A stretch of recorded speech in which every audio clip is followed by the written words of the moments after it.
festival naman itself, the star talaga was the film.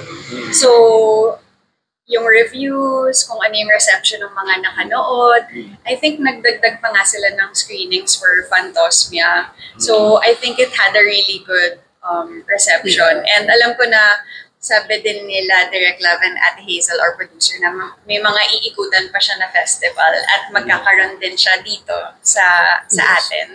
So, I think na, syempre, yung star pa rin talaga yung film. Pero I think also na yung fashion and yung films, they go hand in hand eh.